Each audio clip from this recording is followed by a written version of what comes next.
ॐ नारायणः परो व्यक्तात् अण्डमव्यक्तसम्भवम् अण्डस्यान्तस्त्विमे लोकाः सप्तद्वीपा च मेदिनी। ॐ शान्ति शान्ति शान्तिः।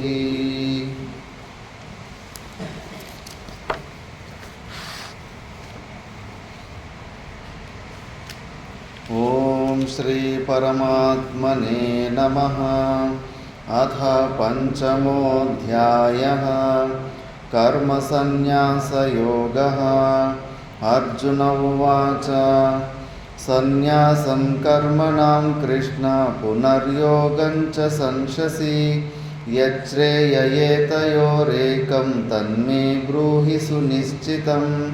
श्रीभगवानुवाच सन्न्यासः कर्मयोगश्च निःश्रेयसकरावुभो तयोस्तु कर्मसन्न्यासात् कर्मयोगो विशिष्यते।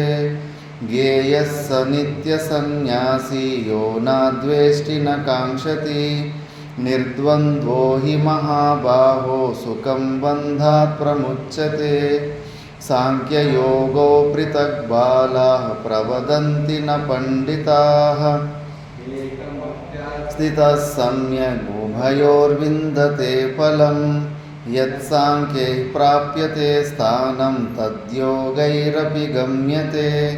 एकं साङ्ख्यं च योगं च यः पश्यति स पश्यति सन्न्यासस्तु महाबाहो दुःखमाप्तुमयोगतः।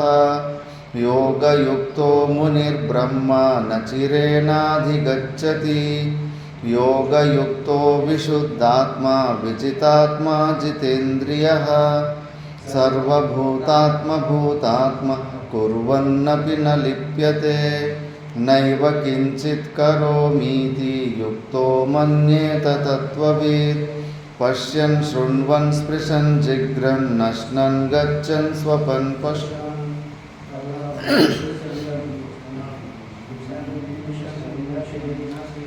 इन्द्रियाणीन्द्रियार्थेषु वर्तन्त इति धारयन् ब्रह्मण्याधाय कर्माणि सङ्गं त्यक्त्वा करोति यः लिप्यते न स पापेन पद्मपत्रमिवाम्भसा। कायेन मनसा बुद्ध्या केवलैरिन्द्रियैरपि योगिनः कर्म कुर्वन्ति सङ्गं त्यक्त्वात्मशुद्धये। युक्तः कर्मफलं त्यक्त्वा शान्तिमाप्नोति नैष्ठिकीम्। अयुक्तः कामकारेण फले सक्तो निबध्यते। सर्वकर्माणि मनसा सन्न्यस्यास्ते सुखं वशी। नवद्वारे पुरे देहि नैव कुर्वन्न कारयन् न कर्तृत्वं न कर्माणि लोकस्य सृजति प्रभुः।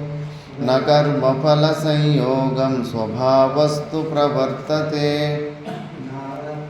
कस्यचित् पापं न चैव सुकृतं विभुः। अज्ञानेनावृतं ज्ञानं तेन मुह्यन्ति जन्तवः। ज्ञानेन तु तदज्ञानं येषां नाशितमात्मनः तेषामादित्यवत् ज्ञानं प्रकाशयति तत्परम्। तद्बुद्धयस्तदात्मानस्तन्निष्ठास्तत्परायणाः गच्छन्त्य पुनरावृत्तिं ज्ञाननिर्धूतकल्मषाः। विद्याविनयसम्पन्ने ब्राह्मणे गविहस्तिनि सुनिचैव स्वपाके च पण्डिताः समदर्शिनः। इहैव तैर्जितः सर्गो निर्दोषं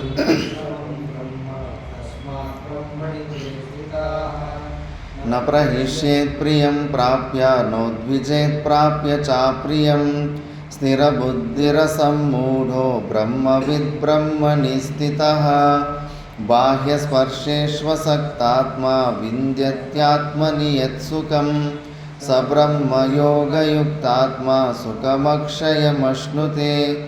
ये हि संस्पर्शजा भोगा दुःखयोनय एव ते आद्यन्तवन्तः कौन्तेय न तेषु रमते बुधः शक्नोति हैव यः सोढुं प्राक्शरीरविमोक्षणात् कामक्रोधोद्भवं वेगं स युक्तः स सुखी नरः योऽन्तः सुखोऽन्तरारामस्ततान्तर्ज्योतिरेव यः स योगी ब्रह्मनिर्वाणं ब्रह्मभूतोऽधिगच्छति लभन्ते ब्रह्मनिर्वाण ऋषयः क्षीणकल्मषाः छिन्नद्वैधायतात्मानः सर्वभूतहिते रताः कामक्रोधवियुक्तानां यतीनां यतचेतसाम् अभितो ब्रह्मनिर्वाण वर्तते विदितात्मनां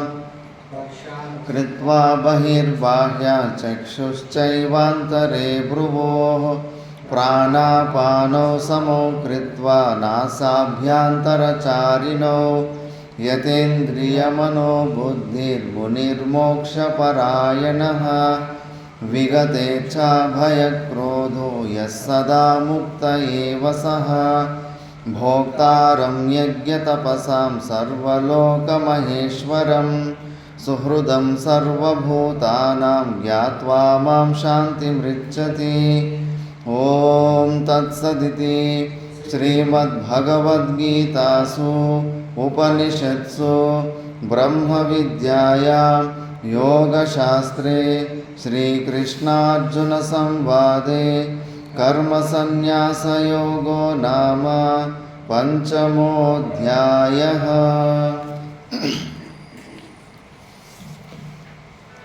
మనము భగవద్గీత 5వ అధ్యాయము కర్మ సన్యాస యోగం గురించి విచారణ చేస్తుంది. ఇందులో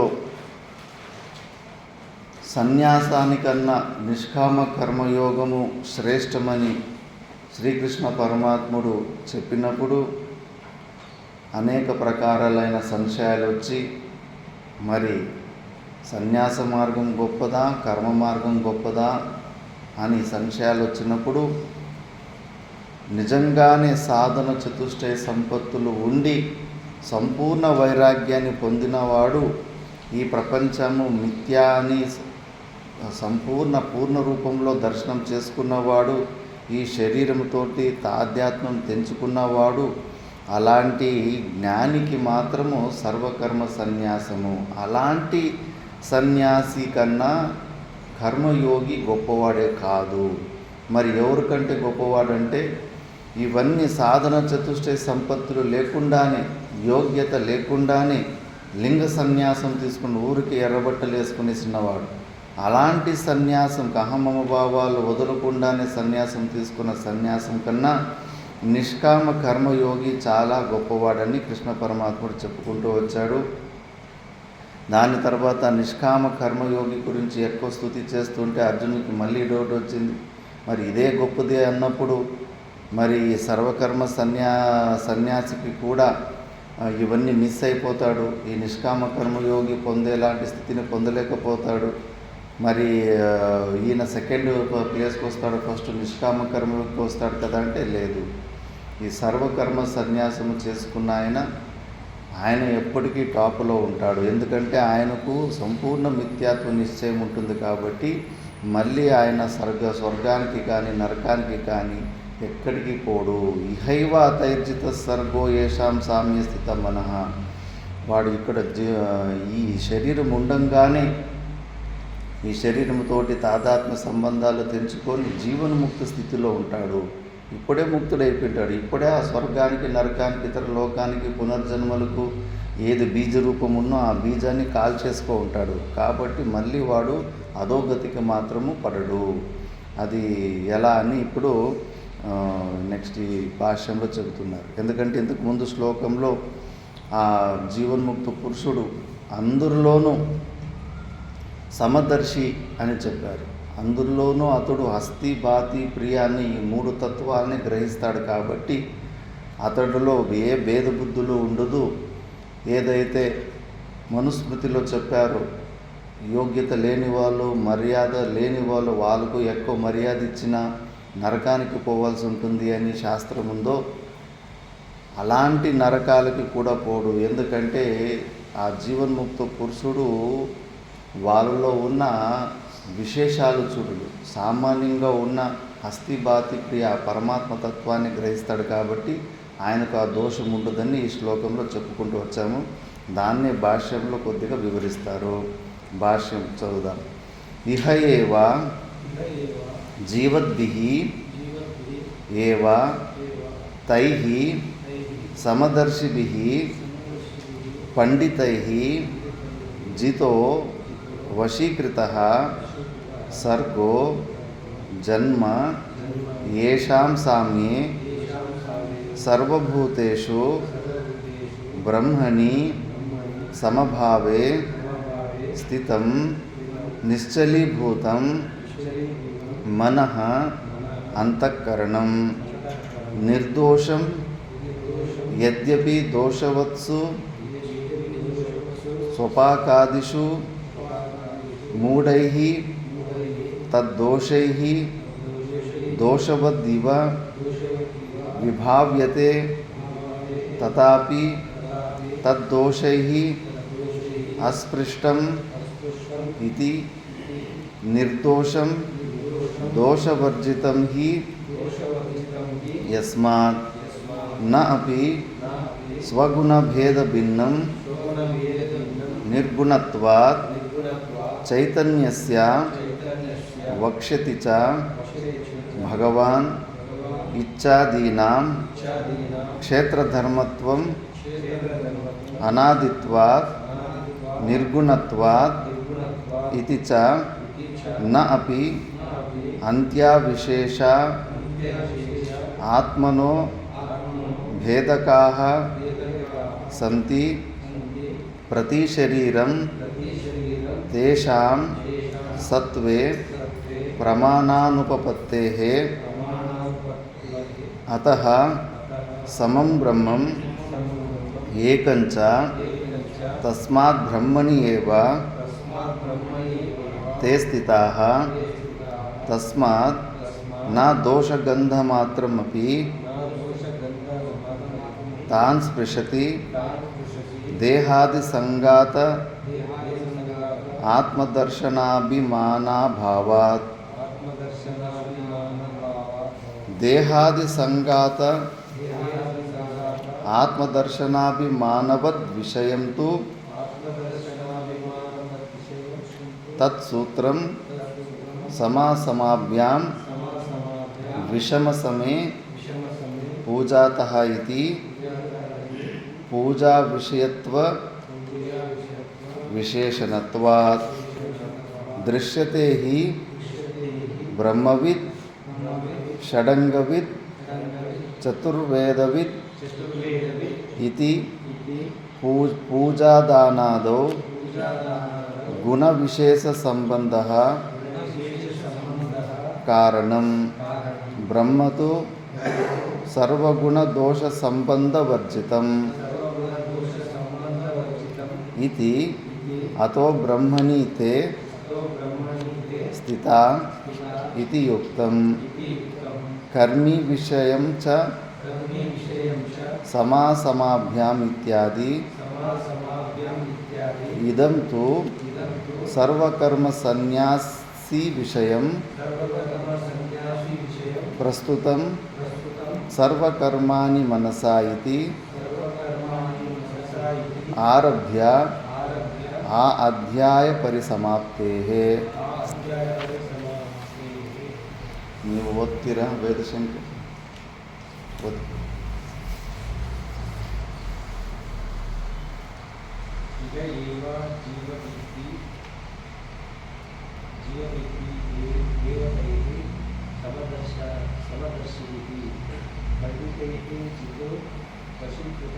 सर्वो जन्मदेशं साम्ये सर्वभूतेषु ब्राह्मणे समभावे स्थितं निश्चलीभूतं मनः अंतःकरणं निर्दोषं यद्यापि दोषवत्सु स्वपाकादिषु मूढैः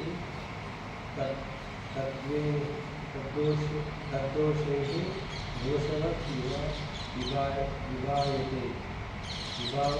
विभाव्यते तथापि तदोषेषु अस्पृष्टम् इति निर्दोषं दोषवर्जितमिति यस्मात् न अपि स्वगुणभेदभिन्नं निर्गुणत्वात् चैतन्यस्य वक्षेति च भगवान् इच्छाधीनं क्षेत्रधर्मत्वम् अनादित्वात् निर्गुणत्वात् इति च न अपि अन्त्यविशेष आत्मानो भेदकाः सन्ति प्रतिशरीरं तेषां सत्त्वे प्रमाणानुपपत्तेः अतः समं ब्रह्म एकं च तस्मात् ब्रह्मणे एव ते स्थिताः तस्मात् न दोषगन्धमात्रम् अपि तां स्पृशति देहादिसङ्घातात्मदर्शनविमात्रभावात् देहादिसङ्घातात्मदर्शनाभिमानवद्विषयं तु तत् सूत्रं समासामभ्यां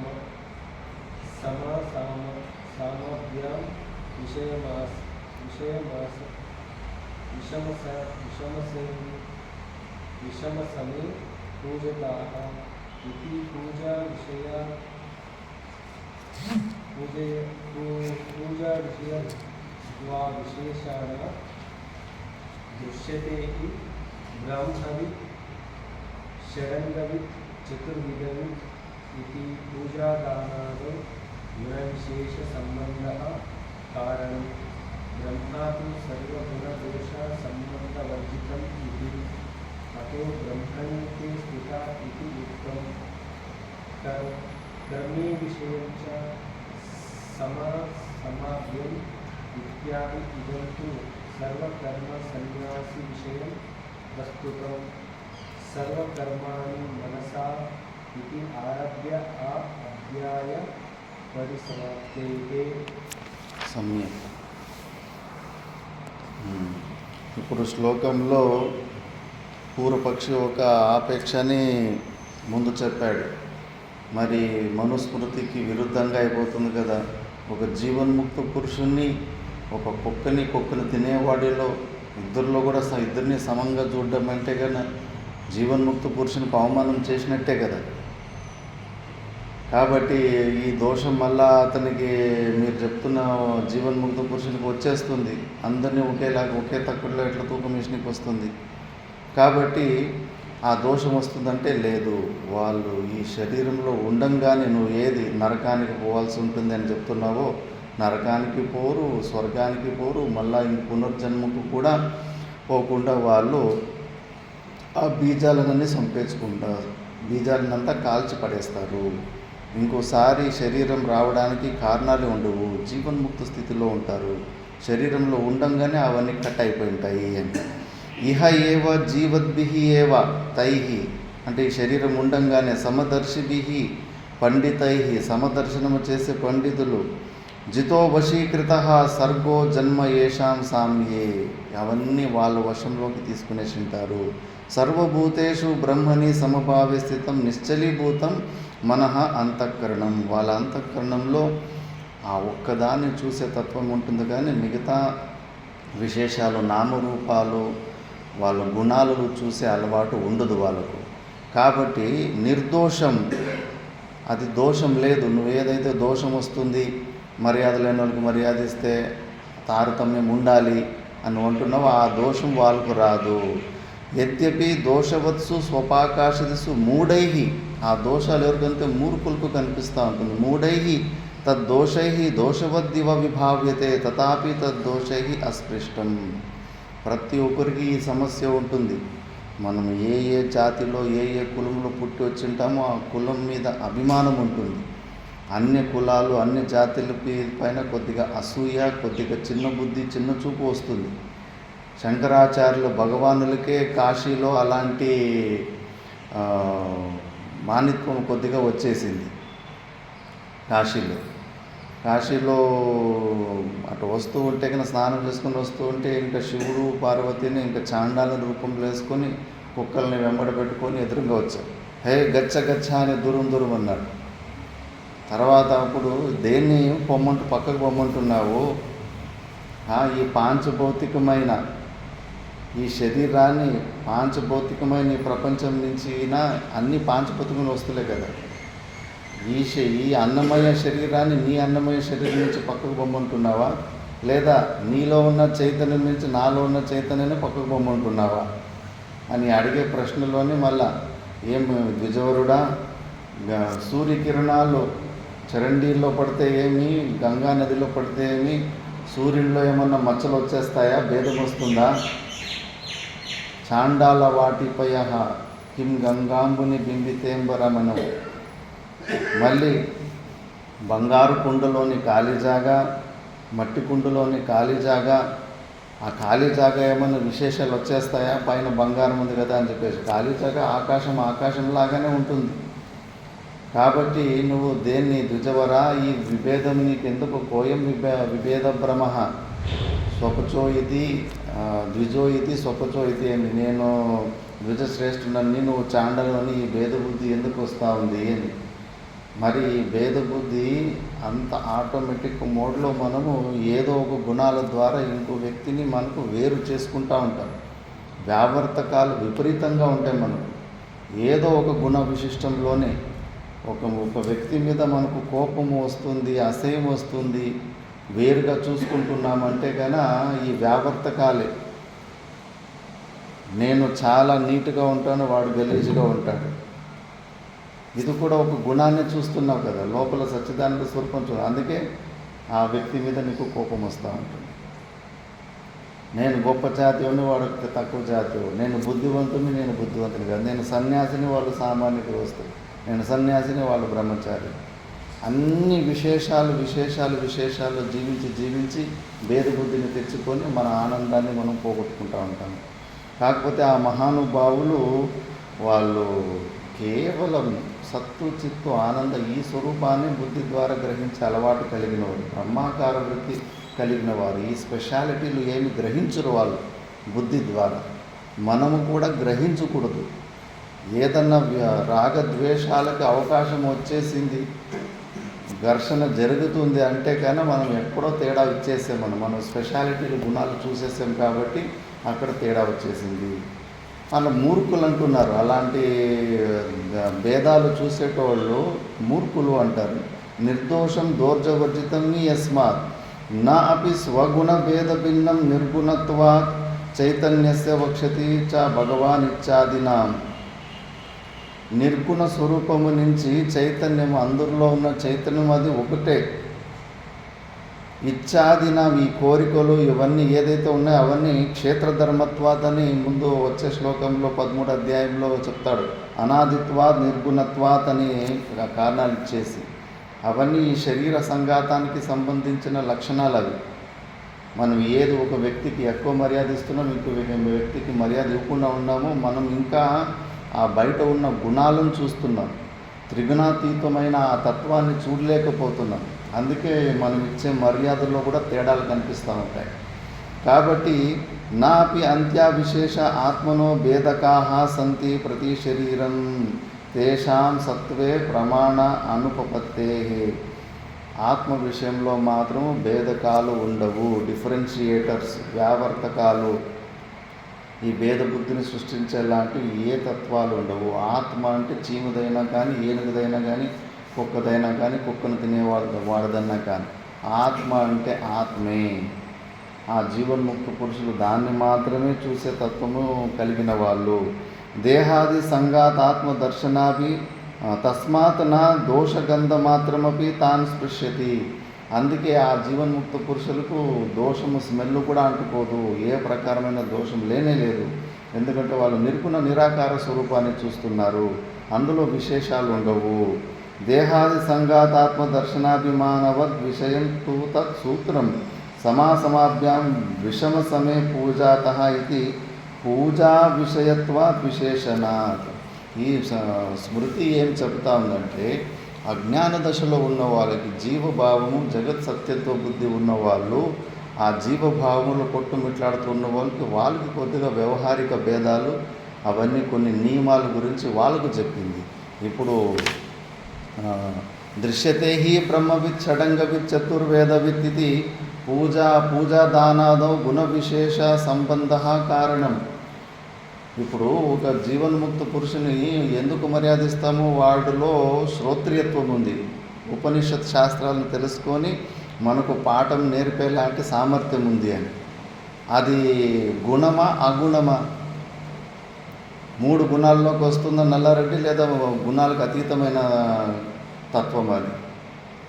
శాస్త్రజ్ఞానం పొందిన వ్యక్తి అది ఎక్కడికి వస్తుంది? అది గుణాల కిందకు వస్తుందా లేదా గుణాలకు అతీతంగా ఉన్నదా? ఇప్పుడు ఒక డాక్టర్ చదివింటాడు, ఒకడు ఏమీ చదివింటాడు. ఆ డాక్టర్ చదివినోనికి మర్యాద ఇస్తారా లేదా? కొద్దిగా. మరి ఎందుకు వానికి మర్యాద ఇస్తున్నావు అంటే వాడికి డాక్టర్ విద్య, ఆ జ్ఞానం విశిష్టంగా ఉన్నాడు కదా, ఆ జ్ఞానం ఎక్స్ట్రా ఉంది కదా వాడి దగ్గర. ఆ ఎక్స్ట్రా ఉన్న జ్ఞానానికి నువ్వు మర్యాద ఇస్తున్నావు.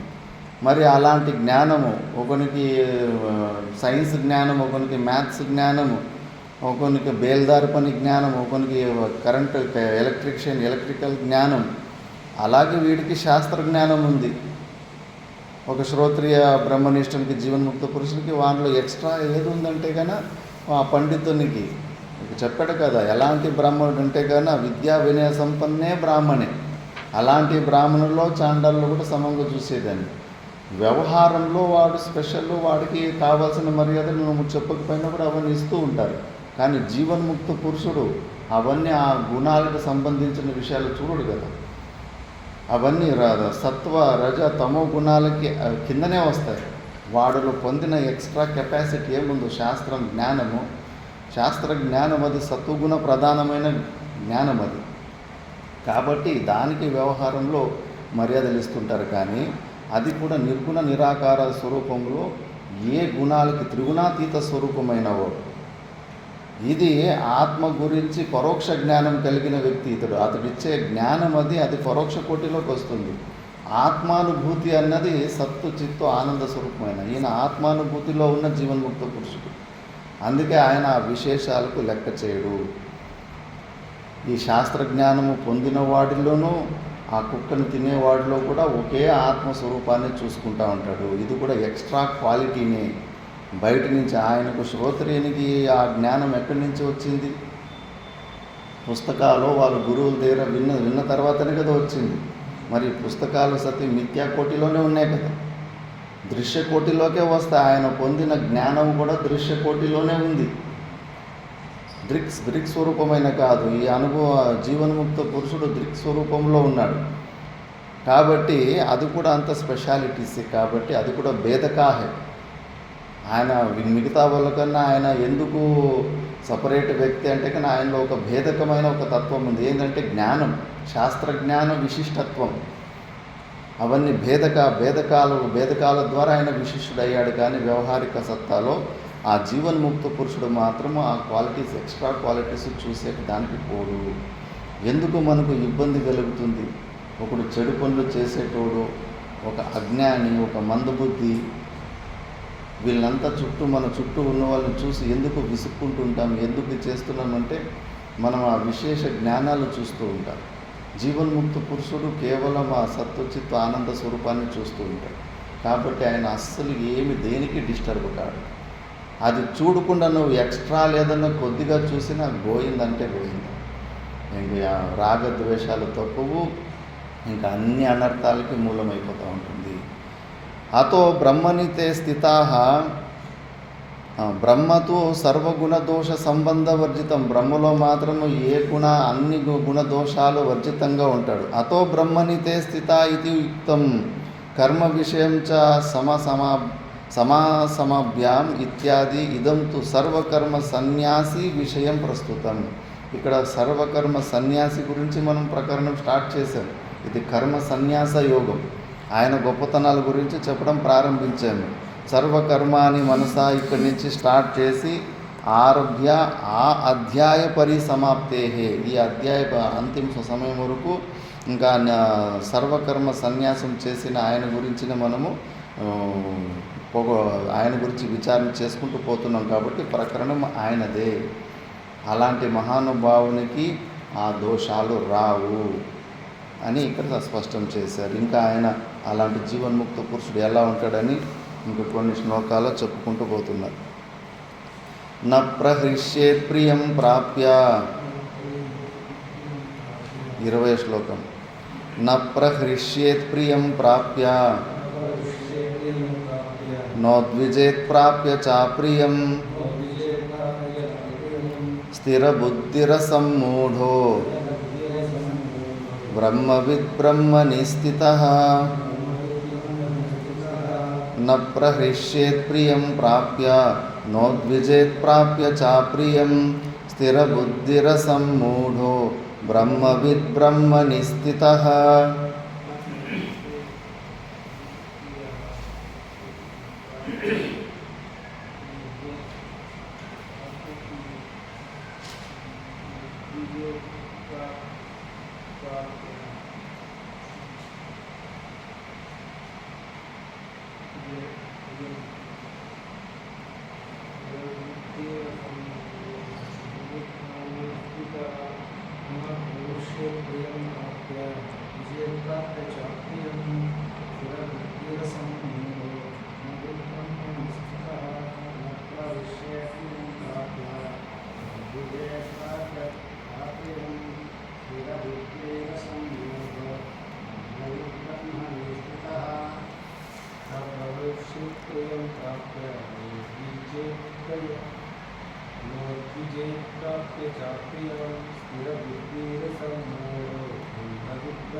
ప్రియం ప్రాప్య నా ప్రహృష్యేత్ చ అప్రియం ప్రాప్య నా ఉద్విజేత్ స్థిరబుద్ధి అసమ్మూఢ బ్రహ్మవిద్ బ్రహ్మణి స్థితః. ఎవరైతే స్థిరబుద్ధి కలిగిన వాడు బ్రహ్మవిద్ బ్రహ్మణి స్థితః, బ్రహ్మలోనే ఉన్నవాడు, న ప్రహృష్యేత్ ప్రియం ప్రాప్య, తనకు ఇష్టమైనది వస్తువు వచ్చినప్పుడు ఉత్సాహం కనిపించదు. హావభావాలు, తనలో ఉన్న స్థితి, శాంతి స్థితి అది అదరదు చెదరదు. మళ్ళీ అప్రియంచ ప్రాప్య నో ఉద్విజేత్, తనకు అనిష్టమైన పనులు, అనిష్టమైనది ప్రాప్తించినప్పుడు కూడా ఆయన న్యూట్రల్గానే ఉంటాడు. ఇవి రెండు మనం గమనిస్తూ ఉండాలి. మనకి ఏదన్నా ఒక విషయంలో మనకి ఏదైనా పొందిన తర్వాత హర్షము, చాలా ఎగ్జైట్మెంట్, హాయ్ అనిపిస్తూ ఉంది, మళ్ళీ దుఃఖం వచ్చినప్పుడు చాలా దుఃఖం అనిపిస్తూ ఉంది అంటే ఇంకా మనము ఆ స్థితికి వెళ్ళలేరు. ఎందుకంటే ఆ స్థితిలో ఉన్న జీవన్ముక్త పురుషునికి ఎగ్జైట్మెంట్ ఉండదు, డిప్రెషన్ ఉండదు. దాన్నే మనం భాష్యంలో చూద్దాం.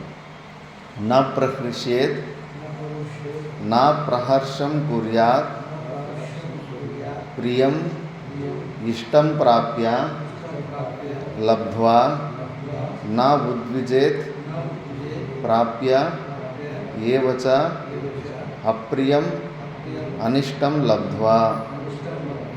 దేహమాత్ర ఆత్మదర్శినాం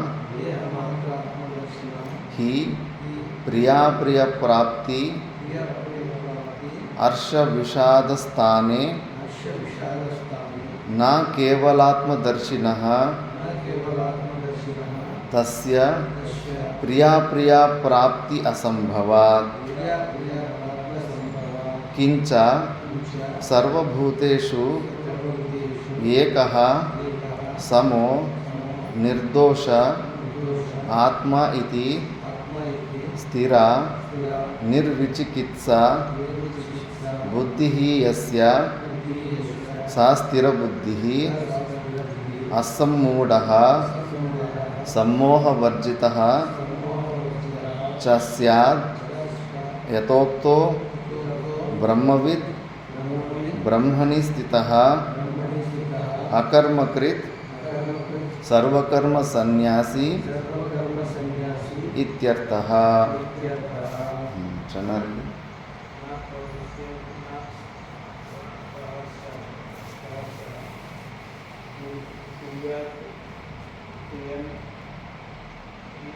प्राप्य लब्ध्वा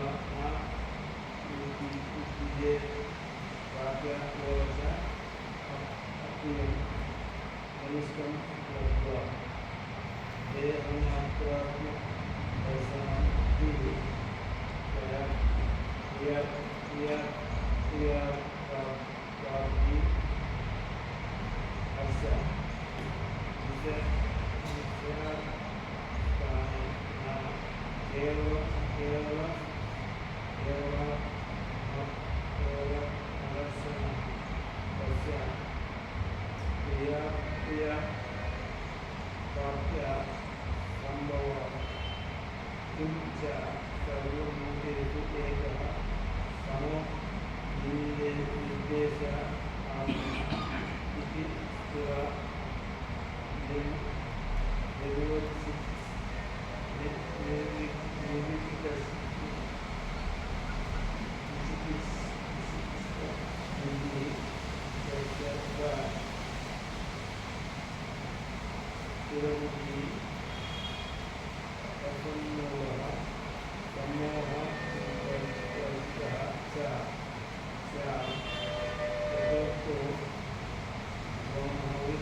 శ్లోకంలో నా ప్రహృష్యేత్ అని ఉంది.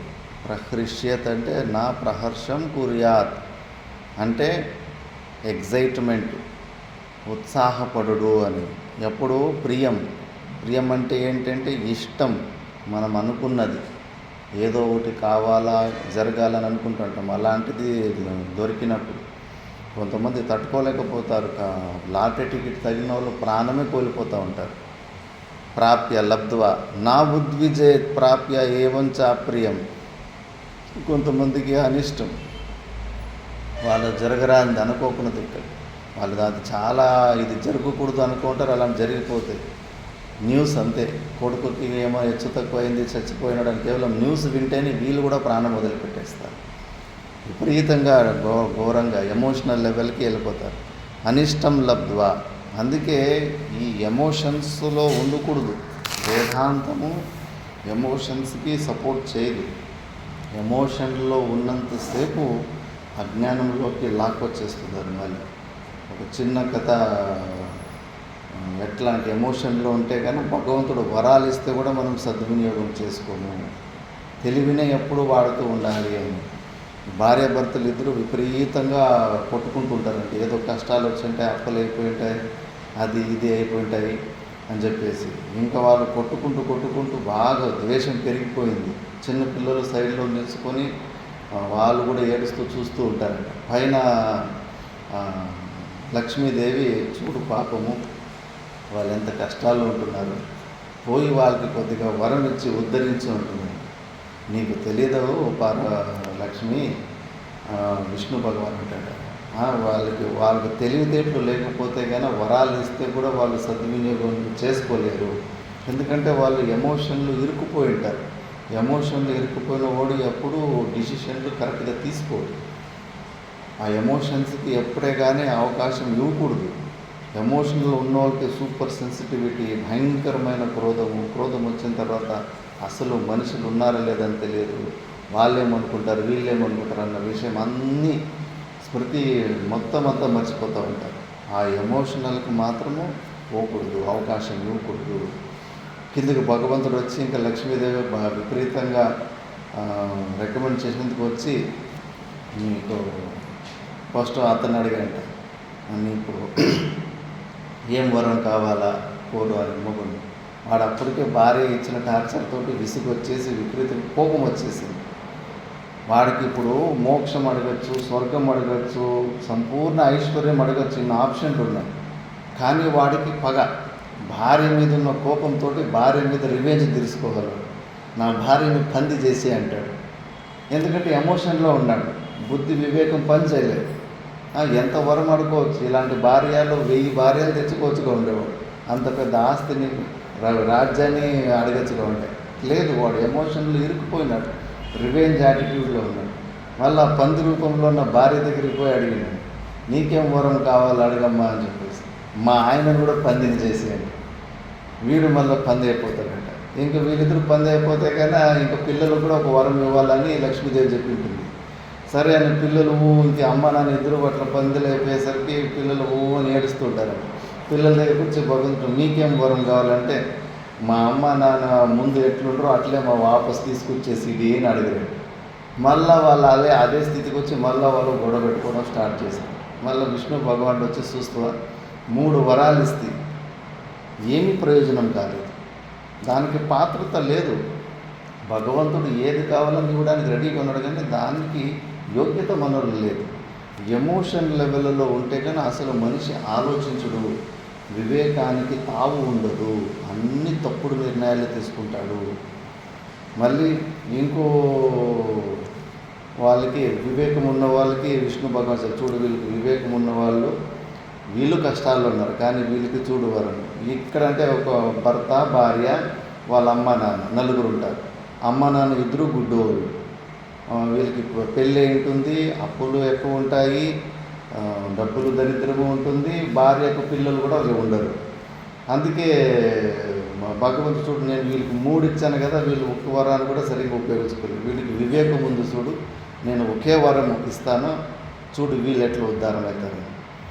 మొత్తము మీ 4 కలిసి నేను ఒకే వరం ఇస్తాను, నీకు ఏం వరం కావాలని అతను అడుగుతానంటే ఇందుకు వివేకం ఉంది కాబట్టి దేవుడా మా అమ్మ నాన్న బంగారు తొట్లలో నా బిడ్డని చూసి ఆనందించే వరమి తండ్రి అంటాడు. అయిపోయి ఇంకా బంగారు తొట్లు రావాలంటే సంపద కూడా డబ్బులు కూడా రావాలి. మా అమ్మ నాన్నకు కన్నులు వచ్చేసాయి, భార్యకి పిల్లలు లేరు కాబట్టి పిల్లలు వచ్చేసాయి. ఒకే వరంలోనే అందరికీ కావాల్సింది అడిగేసిందండి. అందుకే వివేకానికే ఎక్కువ ప్రాధాన్యత ఇస్తూ ఉండాలి. ఎమోషన్లలో ఇరుక్కుపోతే బుర్ర పనిచేయదు. కాబట్టి ఈ జీవన్ముక్త పురుషుడు అలాంటి స్థితిలో ఉంటాడు కాబట్టి ఆయన ఈ ఏదన్నా వచ్చినప్పుడు ఎగ్జైట్మెంట్ కానీ ఏదన్నా లేనప్పుడు డిప్రెషన్లో కానీ కష్టాలు వీలుకు ఉండే వాళ్ళకు ఉండే, కానీ వీడు వివేకాన్ని బుర్రని వాడిండు. ఎమోషన్లో ఒకరి మీద ఒకరు నెట్టేసుకోవడం. అన్నీ బాగున్నప్పుడు అయితే కానీ ఏం లేదు, కానీ ఏదైనా పొరపాట్లు జరిగిపోతే మాత్రం నీ వల్ల జరిగింది ఎప్పుడు పక్కోడే తప్పు చేస్తాడు. నేను తప్పు చేసినని మాత్రం ఎప్పుడు చెప్పుకోడు, ఎప్పుడు చుట్టుముట్టున్న వాళ్ళు పక్కోళ్ళే చేస్తారు తప్పు. అలా ఉంటుంది. దానివల్ల ఎవరికి సమాధానం కాదు. అందుకే జీవన్ముక్త పురుషుడు అలా స్వాభావికంగా ఉంటాడు కాబట్టి మనం ప్రయత్నం చేసి అలాంటి స్థితికి వెళ్ళాలి. దేహమాత్రాత్మదర్శినాం హి ప్రియా ప్రాప్తి హర్ష విషాదస్థానే నా కేవలాత్మదర్శిన తస్య ప్రియా ప్రాప్తి అసంభవాత్. వాళ్ళకు ప్రియము అప్రియం అన్నది ఈ ప్రపంచంలో ఏమీ ఉండదు. స్వరూపంలోనే పరమానంద స్థితిలో ఉన్న వాళ్ళకి ఈ శరీరంతో సంబంధం లేని వాళ్ళకి అసలు ఆ కష్టాలు వాళ్ళ ఆ శరీర సంఘాతంలో ఉన్న కష్టాలు రిపేరీలు చేసుకోరు.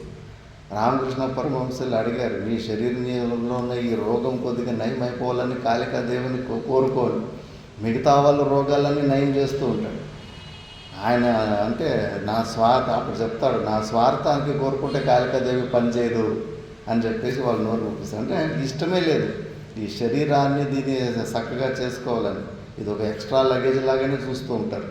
కాబట్టి వాళ్ళకు ఈ ప్రియ అప్రియ అనేది ఏమీ అనుకోదు. ఇంకా ఈ శరీర సంఘాతానికి ఎంత ఇబ్బందులు కలుగుతూ ఉంటే ఇంకా భగవంతుని కృప అనుకుంటారు సాధకులు కూడా. నాకు స్వయంగా వైరాగ్యం తెచ్చుకోవడానికి కష్టమవుతా ఉందని చెప్పేసి భగవంతుడు అన్ని రకాల కూడా దెబ్బల మీద దెబ్బలు కొడుతున్నాడు, అన్నీ ఊడిపోయేటట్టుగా చేస్తున్నాడు.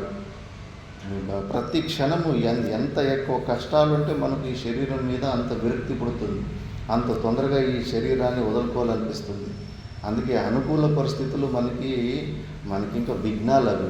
ప్రతికూల పరిస్థితులే సాధకులకు దుఃఖమైన పరిస్థితులే మనకు అవి ఇంకా మన వైరాగ్యాన్ని ఉత్పన్నం చేస్తూ ఉంటాయి. ఇంకా మంచిది అనుకుంటాడు. ఇంకా ఎంత ఎక్కువ ఇబ్బందులు వస్తుంటే కన్నా భగవంతుడు అంత మంచిగా వైరాగ్యాన్ని ఉత్పన్నం చేస్తున్నాడు అనుకుంటాడు. కించ సర్వభూతేషు ఏకః సమో నిర్దోష ఆత్మ ఇది స్థిర నిర్విచికిత్సా బుద్ధి యస్య సా స్థిర బుద్ధి.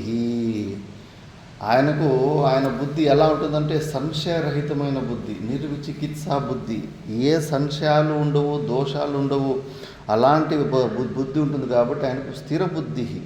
ఇంకా అందులో అధున కిం కరోమి, స్వహ కిం కరోమి, ఇప్పుడేం చేయాలి, రేపేం చేయాలి, ఎల్లుండి ఎట్లుంటుంది, ఇవన్నీ ఈ భావాలకు తావే ఉండదు. బాగా మంచిగా విచారణ చేసి సెటిల్ చేసేసిండు. ఇంక మళ్ళా బుద్ధి ఏదన్నా కొత్త కొత్త విషయాల గురించి ఆలోచించుకోవడానికి దానికి ఏమీ లేనేలేదు, టాపిక్కే లేదు ఇప్పుడు దానికి. కాబట్టి అది సంపూర్ణంగా స్వరూపంలోనే నిలబడి ఉంది. అలాంటి బుద్ధి కలిగిన వాడు అసమ్మూఢ సమ్మోహవర్జిత, ఆయనకు మోహాన్ని తెప్పించేలాంటి పదార్థం బయట ఏమీ ఉండదు. మిథ్యాత్వ నిశ్చయం అంత స్ట్రాంగ్గా చేసింటాడు. ఫస్ట్ స్టేజ్లో ఉన్న జీవన్ముక్త పురుషుని వీళ్ళు పరిస్థితులు కొద్దిగా డిస్టర్బ్ చేసి కిందకి పడేయచ్చు. కానీ బ్రహ్మవిద్ వరహ, బ్రహ్మవిద్ వరియాన్, బ్రహ్మవిద్ వరిష్ఠ, ఈ 3 కేటగిరీలో జీవన్ముక్త పురుషులు మాత్రం ఎవ్వరు వాళ్ళని మళ్ళా బహిర్ముఖం చేయడానికి సామర్థ్యం ఉండదు. పురాణాల్లో కూడా ఎన్ని దృష్టాంతాలు ఉన్నాయి.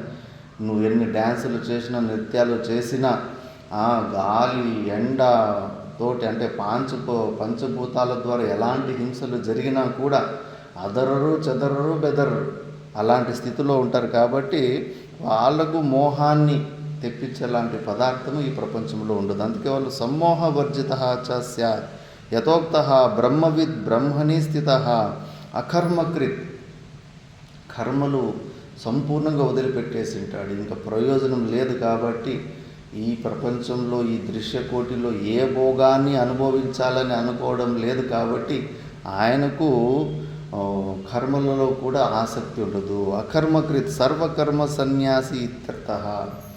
అలాంటి మహానుభావుడు సర్వకర్మ సన్యాసి కాబట్టి ఇలాంటి స్థితిలో ఉంటాడు అని. నెక్స్ట్ కించ బ్రహ్మని స్థిత, ఇంకా ఆ బ్రహ్మస్థితిలో ఉన్న వ్యక్తి గురించి బాహ్య స్పర్శేష్వసక్తాత్మ విందత్యాత్మని యత్సుఖం సబ్రహ్మయోగయుక్తాత్మ సుఖం అక్షయమశ్నుతే. బాహ్యస్పర్శేష్వసక్తాత్మ విందత్యాత్మని యత్సుఖం సబ్రహ్మయోగయుక్తాత్మ సుఖమక్షయమశ్నుతే.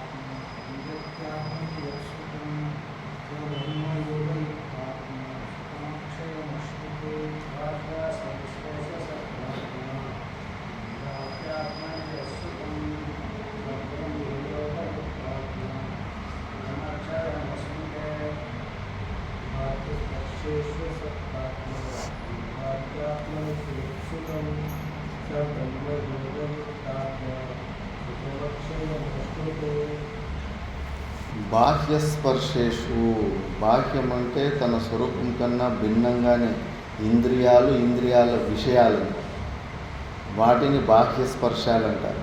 బాహ్యస్పర్శేషు అసక్తాత్మ అంటే బయట ఉన్న విషయాలలో ఏ ఆసక్తి లేనివాడు. ఆసక్తులు ఉన్నాయా లేదా? నారాయణ చైతన్య బయట ఉన్న విషయాల ఆసక్తి ఉందా లేదా? ఎక్కడ ఆసక్తి లేదు. అట్లే ఉండాలి. జీవన్ముక్త పురుషులలో బయట ఏ విషయాలలో కూడా ఆసక్తిని పెట్టుకో. ఆసక్తి ఉంటే కానీ ఆ విషయాన్ని పొందాలని, చూడాలని, పంచ జ్ఞానేంద్రియాల ద్వారా, కంటి ద్వారా దాన్ని చూడాలని, చెవుల ద్వారా ఏదో వినాలని, ఇవన్నీ ఎక్కడెక్కడ ఆసక్తి ఉంటుందో ఆ ఇంట్రెస్ట్ ఉండకూడదు. బలవంతంగా ఏదైనా బయట ఏదైనా అలాంటి ఇంద్రియాల ద్వారా కొన్ని జాగాలకి వెళ్ళాల్సి ఉన్నా, కొన్ని జాగాలు చూడాల్సి ఉన్నా ఎవరో బలవంతంగా తీసుకుపోయినట్టు ఉండాలి. కానీ మనమే ఉత్సాహంగా పోయి మనకే ఇంట్రెస్ట్ ఉందన్నది తత్వం మనలో రాకూడదు. దాని ఆసక్తి, ఇంట్రెస్ట్ ఉండకూడదు. ఎక్కడ ప్రపంచంలో ఏ విషయంలో కూడా ఇంట్రెస్ట్ ఉండకూడదు. అలా బాహ్య స్పర్శేసు అసక్తాత్మ ఆత్మని యత్ సుఖం విందతి, ఆత్మలోని తన స్వరూపంలో ఉన్న ఆనందాన్ని, అక్కడే ఆనందం పడడం అలవాటు నేర్చుకోవాలి. అన్ని డోర్లు క్లోజ్ చేసుకోవాలి. ఈ ఇంద్రియాల డోర్లు ఇవన్నీ ఏమి ఇన్పుట్ డివైజెస్. ఇంతకు ముందు కూడా విచారణ చేశాము. ఆక్రియంతే ఇది ఆహార, ఏదేదైతే మనం లోపల తీసుకుంటామో అదంతా ఆహారమే. కాబట్టి ఇవన్నీ బంద్ చేసుకోవాలి ఇంద్రియాలు. ఇంకా మనకి ఎందుకు బంద్ అవడం లేదు. నిర్వికల్ప సమాధి స్థితిలో కూర్చున్న అభ్యాసం ఎందుకు బంద్ చేసుకునే వాడికి వద్దు, బయట ఇంక ఇంట్రెస్ట్ పోయింది. మనకు ఇంట్రెస్ట్ ఇంకా పోలేదు కాబట్టి ఇంకా ఇంద్రియాలన్నీ ఫుల్ ఓపెన్గానే ఉన్నాయి, అన్నీ యాక్టివ్ మోడ్లోనే ఉన్నాయి, అన్నీ వాటి విషయాలలో ఇంట్రెస్ట్ చూపిస్తూనే ఉన్నాయి. నాలుగుకి మంచి మంచి టేస్టులు తినాలనిపిస్తూ ఉంది. ఉప్పు కారం తక్కువ ఉన్నా కూడా తట్టుకోలేకపోతూ ఉంది. కళ్ళు ఇంకా ఆ ప్లేసు ఈ ప్లేసు, ఆ పుణ్యక్షేత్రాలు ఈ పుణ్యక్షేత్రాలు అవి ఇవి చూడాలని బాగా ఇంట్రెస్ట్ ఉంది వాడికి. చెవులకు కూడా ఇంకా ఏదో ఆ శాస్త్రమో ఈ శాస్త్రమో, అదో ఆ పొలిటికల్ న్యూస్, మోదీ గురించినో దీదీ గురించినో, యుద్ధాల గురించి ఏదో వార్త వినాలని చెవులు కూడా ఇంట్రెస్ట్గా ఉన్నాయి.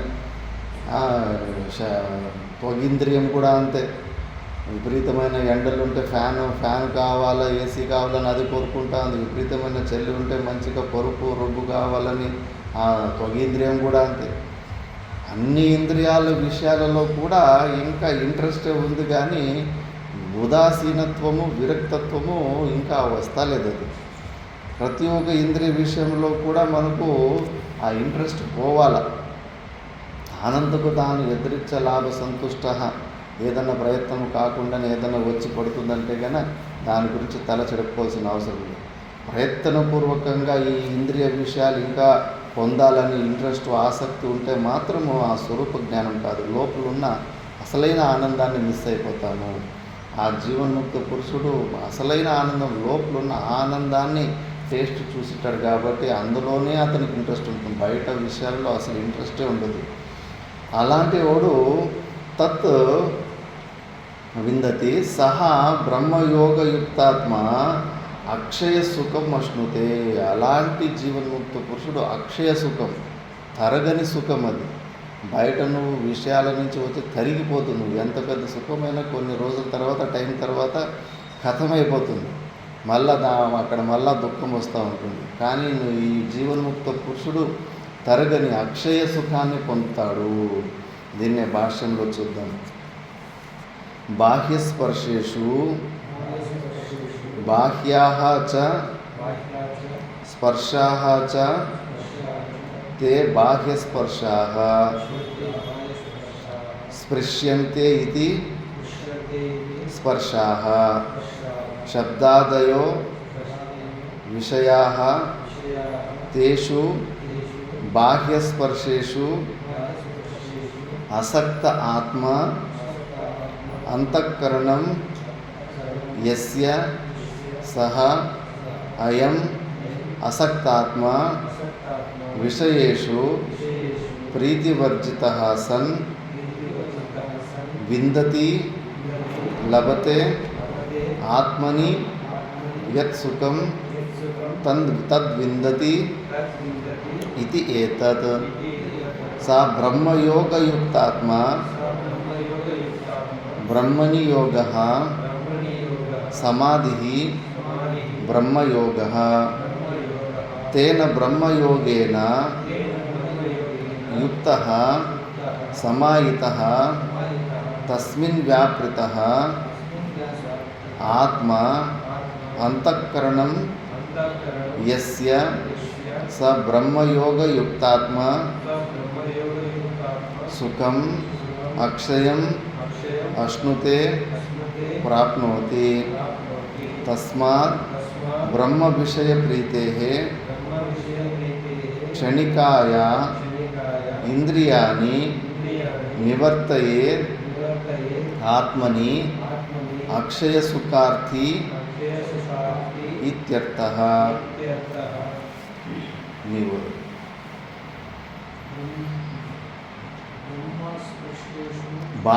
బాహ్యస్పర్శేషు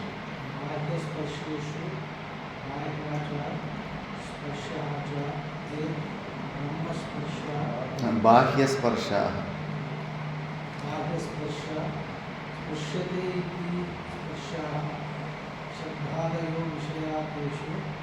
बाह्यस्पर्शेषु असक्ता आत्मा अंतःकरणस्य सा अयम् असक्तात्मा विषयेषु प्रीतिवर्जिताः सन् विन्दति लभते आत्मनेय सुखं तद् विन्दति इति एतत् स सा ब्रह्मयोग ब्रह्मयोगयुक्तात्मा ब्रह्मणि योगः समाधि ब्रह्मयोगः येन ब्रह्मयोगेन युक्तः समाहितः तस्मिन् व्यापृत आत्मा अंतःकरणं यस्य स ब्रह्म योगयुक्तात्मा सुखं क्षयम् अश्नुते प्राप्नोति तस्मात् बाह्यविषयप्रीतिः क्षणिकादयः इंद्रियाणि विवर्तयेत् आत्मनि क्षय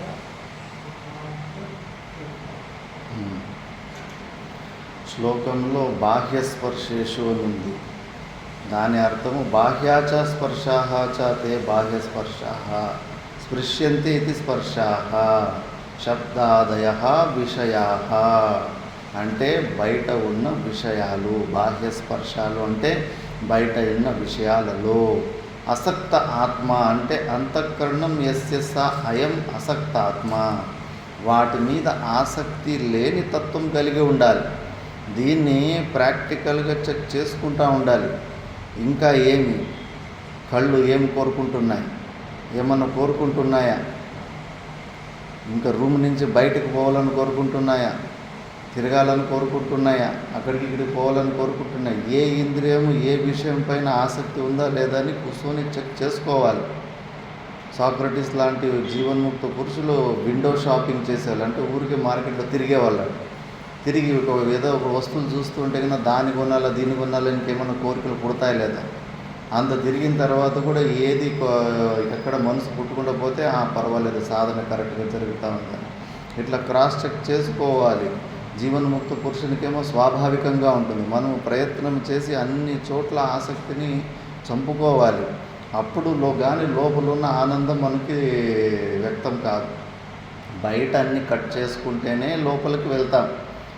అంతఃకరణం యస్య సాయం అసక్తాత్మ విషయేషు ప్రీతివర్జితః సన్ విందతి లభతే ఆత్మని యత్ సుఖం తద్విందతి ఇది ఏతత్. అలాంటి మహానుభావుడు లోపలున్న ఆత్మానందాన్ని పొందుతాడు. సా బ్రహ్మయోగయుక్తాత్మ. ఎందుకంటే బ్రహ్మని యోగ సమాధి, బ్రహ్మలోనే అతనికి మనసు ఏదైతే సమంగా ఆ బ్రహ్మలోనే లయం అయిపోయింది కాబట్టి సమాధి బ్రహ్మయోగ తేన బ్రహ్మయోగేన యుక్త సమాహిత. ఎప్పుడు స్వరూపంలోనే అక్కడే సవి చూస్తూ ఉంటాడు. తస్మిన్ వ్యాపృత ఆత్మ అంతఃకరణం యస్య సా బ్రహ్మయోగయుక్తాత్మ సుఖం అక్షయం అశ్నుతే ప్రాప్నోతి. అక్షయమైన సుఖం. మరి ఇలాంటిది పొందాలని నీకు అనిపిస్తా లేదా నారాయణ చైతన్య? ఈ చిన్న చిన్న సుఖాలు ఎన్ని రోజులను పొందుతూ ఉంటావు. అక్షయమైన సుఖం తరగకూడదు. అలాంటి సుఖం కావాలని కోరిక రావాలి కదా, మహత్వ బుద్ధి పెంచుకోవాలి కదా. పెంచుకున్నప్పుడు దాని సాధనల గురించి ఇంట్రెస్ట్ వస్తుంది. ఎక్కడ నేను పొరపాటు పడుతున్నాను, శాస్త్రము గురువులు మొత్తం నాలోనే ఆ సుఖం ఉందని అంటున్నారు. మరి నేను ఎక్కడో ఏదో మిస్టేక్ చేస్తున్నా, అది పొందలేకపోతున్నాను ఏది అని అది తపన రావాలి. అప్పుడు విచారం జరిగి దాన్ని పొందొచ్చు. ఇవన్నీ బయట ఆసక్తులు ఉన్నాయి. అనవసరంగా మనసు బుద్ధులంతా బయట ఉంటే కానీ లోపల ఉన్న ఆనందాన్ని ఎట్లా సవి చూస్తాయి? బయట ఇవన్నీ విచారం చేసి అక్కడున్న ఆశలు ఆసక్తిని అన్నీ చంపుకోవాలి కదా. చంపుకుంటే లోపల ఉన్న ఆనందం వ్యక్తమవుతుంది. తస్మాత్ బాహ్య విషయ ప్రీతే క్షణికాయా ఇంద్రియాన్ని నివర్తయేత్ ఆత్మని అక్షయ సుఖార్తి ఇత్యర్థః. అందుకే బాహ్య విషయాల్లో ఉన్న ప్రీతిని క్షణికమైన ఇంద్రియాన్ని నివర్తయేత్, ఇంద్రియాలని నిగ్రహించుకోండి అని శంకరాచార్యుల భగవాలు చెప్తున్నారు. అందుకే ఇంద్రియాలు అడిగిన విషయాల్లో అసలు ఇవ్వద్దండి. ప్రత్యాహారం అంటే ప్రతి ఆహారం. ఆహారం అంటే మనం సేవించుకునేది. యోగులు యమ నియమాలు ప్రత్యాహారం అంటే ప్రతి ఆహారం, ఆపోజిట్ ఫుడ్. కళ్ళు ఏమేమో ఆ ప్లేస్ ఈ ప్లేస్ చూడాలనుకుంటాయి, దాన్ని ఇవ్వద్దు. నాలుక మంచి మంచి టేస్ట్లు అవి ఇవి తినాలంటే దాన్ని ఇవ్వద్దు. చెవులు ఏమేమో అవి ఇవి ఆ వార్త, దేశ వార్త, గల్ఫ్ వారు ఇది అవి వినాలనిపిస్తుంది, దాన్ని వినిపించద్దు. దానికి విరుద్ధమైన ప్రతి ఆహారాన్ని ఇవ్వాలి. నువ్వు అడిగింది ఇవ్వద్దు, అడిగింది ఇచ్చే అలవాటు అసలు పెట్టుకోవద్దు. అట్లా నువ్వు ఇంద్రియాలని కంట్రోల్ చేసుకోవాలి. ఇంద్రియాలు అడిగిందంతా ఇచ్చుకుంటూ పోతా ఉంటే వాటి గులాముడు అయిపోతావు. అందుకే తస్మాత్ బ్రహ్మ విషయ ప్రీతే క్షణికాయా ఇంద్రియాన్ని నివర్తయే ఆత్మని అక్షయ సుఖార్థి ఇత్యర్థ. కంచి పరమాచార్యులు ఒకసారి ఏదో ఆకుకూర గురించి చేసింటే కన్నా ఇది నాకు భలే ఇష్టము అని చెప్పేసి ఒక మాట అన్నాడట తినేటప్పుడు. ఇంకా భక్తులు వడ్డించేటోళ్ళు విన్నారు, ఓహో ఇది మా గురుగారికి ఇదంటే ఇష్టము అని చెప్పేసి. ఇంకా చూస్తే ఇంకా 2-3 నెలలు ఫుల్ అదే కూరలే చేస్తున్నారంట. చేస్తుంటే ఏమి ఇన్నిసార్లు ఇదే కూర చేస్తున్నారు అంటే కన్నా, గురుగారు మీకు ఇదంటే ఇష్టమని భక్తులంతా అదే తీసుకొని వస్తున్నారని. ఓహో ఎంత పొరపాటు చేశాను నేను. వీళ్ళకి నేను ఇంద్రియ విషయాలలో వైరాగ్యాన్ని నేర్పాల్సిన వాటిని నా నుంచి నేను ఆడిన ఒక శబ్దం వల్ల వీళ్ళు ఇంకా ఆ ఇంద్రియాలని తృప్తిపరిచే దాంట్లో ఆసక్తిని చూపిస్తున్నారని చెప్పేసి ఒక వారం రోజులు ఉపవాసం ఉండి గోమయము పెండతోటి మళ్ళీ గోమూత్రంతో నాలుకని శుద్ధి చేసుకొని ఒక వారం రోజులు పనిష్మెంట్ వేసినారు నాలుగుకి. రుచులు కోరినావు కదా నువ్వు అని. ఆ డైలాగ్ ఎందుకు కొడుతు భలే ఉందని. ఈరోజు నువ్వు భలే ఉందని ఒక మాట అంటావు, రేపు అనుకుండా పోతే కన్నా వంట చేసిన వాళ్ళకి పామయ్యో నిన్న గురుగారు బాగుందని చెప్పాడు, ఈరోజు బాగుందని చెప్పలేదు, ఈరోజు బాగా చేయలేదేమో అని వాళ్ళకి దుఃఖం వస్తూ ఉంటుంది. ఎందుకు ఆ డైలాగ్ ఎందుకు? నువ్వు ఇంద్రియాలని నిగ్రహం చేసుకోమంటున్నావు, ఇంద్రియాలకు ఇష్టమైన విషయాలు ఇమ్మంటున్నావు. ఒక రాంగ్ ఎగ్జాంపుల్ సెట్ చేస్తున్నావు కదా అని తనకు ఆ నాలుగుకి అంత పనిష్మెంట్ ఇచ్చుకుంటాడు. ఇది గమనంలో పెట్టుకోవాలి. సాధువులది ఏ ఇంద్రియ విషయంలో కూడా అది బాగలేదు ఇది బాగలేదు అంటే వీడు భోగి, వీడు మోక్షాన్ని పొందడానికి రాలేదు, వీడు టైంపాస్ చేసుకోవడానికి కెరియర్ సెటిల్ చేసుకోవడానికి వచ్చాడు అని ముద్ర వేసేస్తాడు. ఈ కంప్లైంట్స్ పోకూడదు. పంచ ఇంద్రియాల విషయాలలో షికాయతులు పోయినాయంటే వీడు భోగినే, వీడు మోక్షాన్ని పొందడానికి రాలేదు, వీడేదో వేరే దానికి వచ్చాడు అని నిర్ణయం అయిపోతుంది. వేరే సమస్యలు ఉంటే కూడా ఒప్పుకుంటారు, కానీ ఇందులో మాత్రము ఇంద్రియాలు అడిగిన విషయాలు ఇవ్వకూడదు. ఇంకా మిగతాది మనం నెక్స్ట్ క్లాస్లో చూద్దాం. ఓం పూర్ణమద పూర్ణమిదం పూర్ణాత్ పూర్ణముదచ్యతే పూర్ణస్య పూర్ణమాదాయ పూర్ణమేవావశిష్యతే. ఓం శాంతి శాంతి శాంతి.